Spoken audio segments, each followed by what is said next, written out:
যুবক রুটি বিক্রেতা, সে রুটি বিক্রি করে, চুলার মধ্যে রুটি সেকে, সে যে সালাম দিল আসসালামু আলাইকুম, যুবক বলে ওয়ালাইকুম আসসালাম।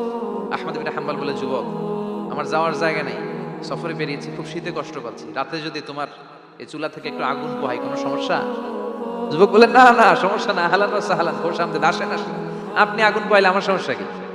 সুবহানাল্লাহ পড়েন। আল্লাহ শুকরিয়া করে উনি বসলেন আর আগুন পোহাচ্ছেন, আর খেয়াল করলেন যুবক রুটি বানায় আর পরে আস্তাগফিরুল্লাহ, রুটির দলা বানায় পরে আস্তাগফিরুল্লাহ, খামির বানায় আর পরে আস্তাগফিরুল্লাহ, রুটি নিয়ে উনুনের ভিতরে চুলার ভিতরে সেকা দেয় আর পরে আস্তাগফিরুল্লাহ, দোকানদারের কাছে কেউ আসলেই সে রুটি দেয় আর পরে আস্তাগফিরুল্লাহ, ক্রেতার কাছ থেকে টাকা নিয়ে ক্যাশ বক্সে রাখে আর কি পড়ে, আবার রুটি বানানো শুরু করে আর কি পড়ে, খালি এইটাই পড়তেছে। ইমাম আহমদ ইবনে হাম্বল তো অবাক, কিরে এটা আবার কেমন যুবক, খালি আস্তাগফিরুল্লাহ। উনি প্রশ্ন করলেন, যুবক ঘটনা কি? আসার পর থেকেই তোমার দেখতেছি তুমি রুটি বানাও, রুটি বিক্রি করো আর পড়ো আস্তাগফিরুল্লাহ, মালাকা ইয়া শাবাব। যুবক বলে, আস্তাগফিরুল্লাহ আমার সবচেয়ে বেশি পছন্দের আমল, আমি সব সময় আঠার মধ্যে ইস্তেগফারের সাথে লেগে থাকি আর সব সময় পড়তে থাকি আস্তাগফিরুল্লাহ, আর এর বদৌলতে আল্লাহ আমারে মুস্তাজাবুদ দাওয়া বানিয়ে দিয়েছে। আহমদ ইবনে হাম্বল তো অবাক, আনতা মুস্তাজাবুদ দাওয়া, তুমি মুস্তাজাবুদ দাওয়া রুটিওয়ালা? আমি এত বছর হাদিস পড়াই, আমিও তো মুস্তাজাবুদ দাওয়া না, আর তুমি রুটি বেচো বাজারে, তুমি মুস্তাজাবুদ দাওয়া, তুমি দোয়া করলে সব কবুল হয়ে যায়? যুবক বলে, না আনা মুস্তাজাবুদ দাওয়া, আমি আমার জীবনে যত দোয়া করেছি কবুল করে নিয়েছে কে? সব দোয়া কবুল করে নিয়েছে আল্লাহ, একটা দোয়া ছাড়া। কয়টা? আহমদ ইবনে হাম্বলের কৌতূহল, কিউরিওসিটি আরো বেড়ে গেল, কি সব দোয়া কবুল হয়েছে একটা দোয়া ছাড়া? মাযালিকা দুআ ইয়া শাব, কি সেই দোয়া? যুবক এবার বলতে শুরু করলো, আমার জীবনে যে দোয়াটা আল্লাহ কবুল করে নাই সেটা হচ্ছে আমি আল্লাহর কাছে অনেক চেয়েছি, অনেক দোয়া করেছি, যে আল্লাহ শুনেছি এই জামানার সবচেয়ে বড় মুহাদ্দিস, তার নাম নাকি ইমাম আহমদ ইবনে হাম্বল, আল্লাহ তোমার কাছে আমার চাওয়া আমি যেন এই ইমাম আহমদ ইবনে হাম্বলরে দেখে মরতে পারি, আমি যেন ইমাম আহমদ ইবনে হাম্বলের হাতে হাত রেখে মুসাফা করতে পারি আর তার কপালে একটা চুমু এঁকে দিতে পারি। আহমদ ইবনে হাম্বল আবেগপ্রবণ হয়ে গেলেন, চোখের পানি ছেড়ে দিলেন, বললেন, যুবক তোমার এই দোয়াটাও কবুল হয়ে গিয়েছে। আহমদ ইবনে হাম্বলের দেখা সাক্ষাৎ পাওয়ার জন্য আহমদ ইবনে হাম্বলের বাড়িতে তোমার যাওয়ার দরকার নাই, আহমদ ইবনে হাম্বল তোমার দরবারে ছুটে এসেছে। আনা আহমদ ইবনে হাম্বল মুহাদ্দিসুদ দাহর, আমি নিজেই আহমদ ইবনে হাম্বল। যুবক চোখের পানি ছেড়ে দেয়, আহমদ ইবনে হাম্বল চোখের পানি ছেড়ে দেয়। যুবক চিৎকার মেরে ইমাম আহমদ ইবনে হাম্বলকে জড়িয়ে ধরে, হাতে হাত রেখে মুসাফা করে, কপালের মধ্যে চুমু খায় আর আল্লাহর শুকরিয়া করে বলে, ও ইমাম, আসলে এই দোয়াটাও আল্লাহ আজকে কবুল করে নিল। বিশ্বাস হয় সবসময় ইস্তেগফার করলে আপনার দোয়াগুলোর এইভাবে কবুল করে নিবে কে? এই পাঁচটা জিনিস পাবেন সবসময় যদি ইস্তেগফারের সাথে লেগে থাকেন। রাজি আছেন তো? এজন্য বিশ্বনবী সব সময় নামাজে সালাম ফিরানোর পরে পড়তেন আস্তাগফিরুল্লাহ। কি পড়তেন? 3 বার পড়তেন আস্তাগফিরুল্লাহ, আস্তাগফিরুল্লাহ, আস্তাগফিরুল্লাহ। পড়তে রাজি আছেন? ইস্তেগফারের অনেকগুলো আলফাজ আছে, সবচেয়ে ছোট ইস্তেগফার হচ্ছে এটা, আস্তাগফিরুল্লাহ, আস্তাগফিরুল্লাহ। আরো আছে আস্তাগফিরুল্লাহ আল্লাযী লা ইলাহা ইল্লা হুয়াল হাইয়ুল কাইয়্যুম আতুবু ইলাইহি। বিশ্বনবী বলেন, এই ইস্তেগফারটা যদি কেউ পড়ে, আত-তাওয়াল্লি মিন ইয়াউমিজ যাহাফ, যুদ্ধের ময়দান থেকে পালিয়ে আসা কবিরা গুনাহ। কি গুনাহ? কাফেরদের সাথে যুদ্ধ, আমি তাগড়া যুবক, তলোয়ার নিয়ে নেমেছি, আমার দেহের এক ফোঁটা রক্ত থাকা পর্যন্ত আমি যুদ্ধ চালিয়ে যাব, আমি ফিরে আসতে পারবো না, আইনটা কার? ফিরে আসলে কবিরা গুনাহ।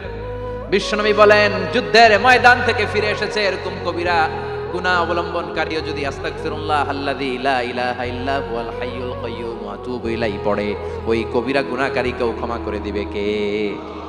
পড়তে রাজি আছেন তো? আবার সাইয়েদনা আবু বকর বললেন, ইয়া রাসূলুল্লাহ আল্লিমনি দুআআন আদউ বিহি ফি সালাতি, এমন দোয়া আপনি আমারে শিক্ষা দেন যেই দোয়াটা আমি নামাজে পড়তে পারি। বিশ্বনবী বললেন, পড়ো আল্লাহুম্মা ইন্নী যালামতু নাফসি যুলমান কাসীরান ওয়া লা ইয়াগফিরুয যুনুবা ইল্লা আনতা ফাগফিরলি মাগফিরাতাম মিন ইনদিক ইন্নাকা আনতাল গফুরুর রহিম। সুবহানাল্লাহ পড়েন, এটাও ইস্তেগফার। আমরা এটা বলি দোয়া মাসুরা, সালাম ফেরানোর আগে পড়ি না? যেখানেই ক্ষমা চাওয়ার কথা আছে ওইটারই কি বলে? ইস্তেগফার। আল্লাহুম্মা ইন্নী যালামতু নাফসি, আল্লাহ জুলুম করেছি, যুলমান কাসীরা, অনেক জুলুম, ওয়ালা ইয়াগফিরুয যুনুবা ইল্লা আনতা, তুমি ছাড়া এই গুনাহ ক্ষমা করার তো কেউ নাই, ফাগফিরলি মাগফিরাতাম মিন ইনদিক, তোমার দয়ায় আমারে ক্ষমা করে দাও, ইন্নাকা আনতাল গফুরুর রহিম, তুমি হলা ক্ষমাশীল। ঠিক কি না? এটাও ইস্তেগফার, এটাও পড়বে। আর এই সব ইস্তেগফারের শ্রেষ্ঠ ইস্তেগফারের নাম সাইয়্যিদুল ইস্তেগফার। যত ইস্তেগফার হতে পারে এর মধ্যে সবচেয়ে শ্রেষ্ঠতম ইস্তেগফার নাম কি? কথা কন। বুখারীর বর্ণনা, শাদ্দাদ ইবনে আউস রাদিয়াল্লাহু তাআলা আনহু বর্ণনা করেন, এই সাইয়্যিদুল ইস্তেগফার দিনের বেলা যে পড়বে ওই দিনে মারা গেলে সে জান্নাতি। এই সাইয়্যিদুল ইস্তেগফার রাতের বেলা যে পড়বে ওই রাতে যদি ইন্তেকাল হয় ওই লোকটা জান্নাতি। মুখস্থ আছে না? কার কার মুখস্থ হাত তুলেন। মাশাআল্লাহ, তাবারাকাল্লাহ, মাশাআল্লাহ, মাশাআল্লাহ। আর যাদের নাই তাদের হোমওয়ার্ক, তাদের আল্লাহুম্মা আনতা রাব্বি লা ইলাহা ইল্লা আনতা খালাকতানি ওয়া আনা আবদুক ওয়া আনা আলা আহদিকা ওয়া ওয়া'দিকা মাস্তাতা'তু আউযু বিকা মিন শাররি মা সানা'তু আবু'ু লাকা বিনি'মাতিকা আলাইয়া ওয়া আবু'ু লাকা বিযামবি ফাগফির লি ফাইন্নাহু লা ইয়াগফিরুদ যুনুবা ইল্লা আনতা। সুবহানাল্লাহ পড়েন। আজকে রাতে পড়ছেন, মারা গেলে জান্নাতি।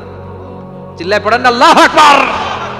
এজন্য বিশ্বনবী বলেন আমার আগের গুনাহ মাফ, পরের গুনাহ মাফ, তারপরেও প্রতিদিন আমি 70 বার তওবা ইস্তেগফার পড়ি। আজকে থেকে পড়তে রাজি আছেন তো? বেশি বেশি ইস্তেগফার পড়া যাবে না? একটু প্রাণ খুলে দিল খুলে আওয়াজ করে পড়েন তো আস্তাগফিরুল্লাহ। আর জোরে পড়েন আস্তাগফিরুল্লাহ।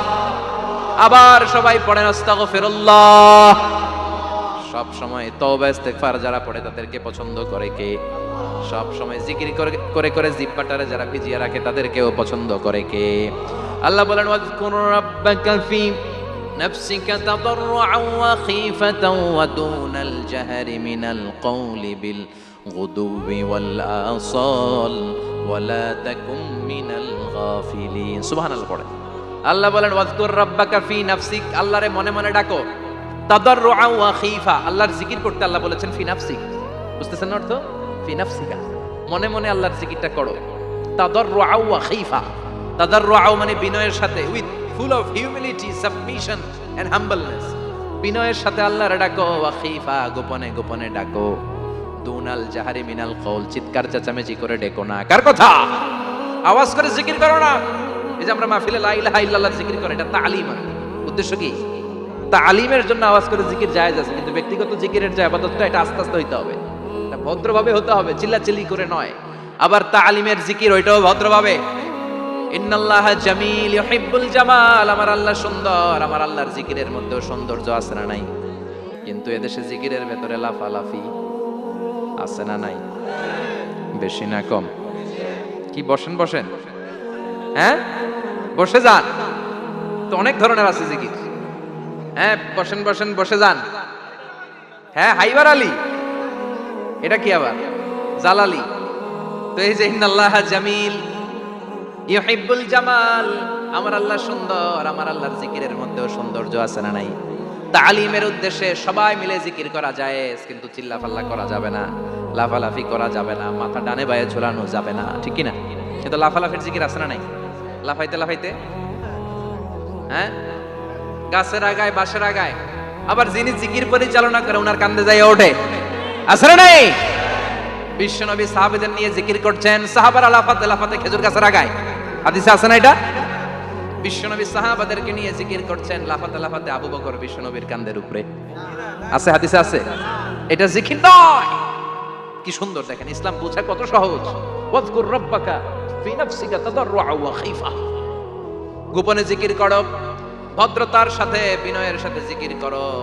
ওয়ালা তাকুম মিনাল গাফিলিন, দুনাল জাহারি মিনাল কওল, চিৎকার চেঁচামেচি করে জিকির করো না। যারা চিকফাল দিয়ে হই হই হই হই করে, আছে না? হই হই হই হই হই হইয়ের ভিতরে আল্লাহর নাম আছে। হ্যাঁ এই যে হুই হাই হুই হাই, এই স্টাইলের যে জিকির, এটার ভিতরে আমার আল্লাহর নাম আছে? আল্লাহর নাম যদি না থাকে ওইটা জিকির হবে? কথা বলেন। বিষ্ণু বললেন খবরদার, চিৎকার চেঁচামেচি করে লাফালাফি করে যারা জিকির করে এরা মনে করে আল্লাহ কানে শোনে না। কথা বলেন। আপনি গোপনেও আল্লাহর ডাকলে আপনারা ডাকে সাড়া দিবে কে? এজন্য রাব্বুল আলামিন বলেন ফাযকুরুনি আযকুরকুম ওয়াশকুরুলি ওয়ালা তাকফুরুন। বান্দা আমার জিকির তোমরা করো, আমিও তোমাদের জিকির করব, ঠিক কি না? আমরা যদি আল্লাহর জিকির করি আমাদের জিকির করে কে? সুবহানাল্লাহ কইবেন না? আমরা আল্লাহর জিকির করে, আল্লাহ নাকি আমাদের জিকির করে? জানো তো না কথা এটা? আবার হাদিসে কুদসিতে আল্লাহ বললেন ফাইন যাকারানি ফি নাফসি যাকারতুহু ফি নাফসি, আমার বান্দা যদি একা একা আমার জিকির করে আমি আমার বান্দারে একা একা স্মরণ করি। ওয়া ইন যাকারানি ফি মালাইন যাকারতুহু ফি মালাইন খায়রিম মিনহু। এরকম মহা সম্মেলন করে যদি কেউ আমি আল্লাহর জিকির করে, আমি এর চেয়েও বড় মহা সম্মেলন ফেরেশতাদেরকে নিয়ে করে আমার বান্দারে স্মরণ করি। ওয়া ইন তাকাররাবা ইলাইয়া শিবরান তাকাররাবতু ইলাইহি যিরাআন। আমার বান্দা যদি আমার দিকে এক বিঘত আসতে চায়, আমি আমার বান্দার দিকে এক হাত এগিয়ে যাই। আমার বান্দা যদি আমার দিকে এক হাত আসতে চায়, আমি আমার বান্দার দিকে দুই হাত যাই। ওয়া ইন আতানি ইয়ামশি আতাইতুহু হারওয়ালা। আমার বান্দা যদি আমার দিকে হেঁটে হেঁটে আসতে চায়, আমি আমার বান্দার দিকে দৌড়ে দৌড়ে যাই। সুবহানাল্লাহ পড়েন। এজন্য বিশ্বনবী বলেন, লা ইয়াজালু লিসানুকা রাতবাম মিন যিকরিল্লাহ। আল্লাহর জিকির দিয়ে জিহ্বাটারে ভিজিয়ে রাখবা। কার কথা? চিল্লায় বলেন কার কথা? সবসময় আল্লাহর জিকির করতে রাজি আছেন তো? সবচেয়ে শ্রেষ্ঠ জিকির বিশ্বনবী বললেন, আফদালু যিকরি লা ইলাহা লা ইলাহা লা ইলাহা ইল্লাল্লাহু মুহাম্মাদুর রাসূলুল্লাহ সাল্লাল্লাহু। সবচাইতে শ্রেষ্ঠ জিকির লা ইলাহা। এর চেয়ে শ্রেষ্ঠ জিকির আছে? কথা বলেন। বিশ্বনবী বললেন, মান ক্বালা লা ইলাহা ইল্লাল্লাহ সিদকান মিন কলবিহি। একনিষ্ঠতার সাথে অন্তর থেকে কেউ যদি জীবনে একবার বলে লা ইলাহা ইল্লাল্লাহ, দাখালাল জান্নাহ। তার যদি পাপ থাকে, অন্যায় থাকে, ওই পাপ আর অন্যায়ের শাস্তিগুলার পরে কোনো না কোনো দিন আমার ওই বান্দা জান্নাতে ঢুকবে। একবার যদি খালিসান মিন কলবিহি সে পড়ে লা ইলাহা ইল্লাল্লাহ, তার জন্য জান্নাতকে অবধারিত করে দিয়েছে কে? আবার এটার নাম আল্লাহ দিয়েছে কালিমায়ে। কথা বলেন।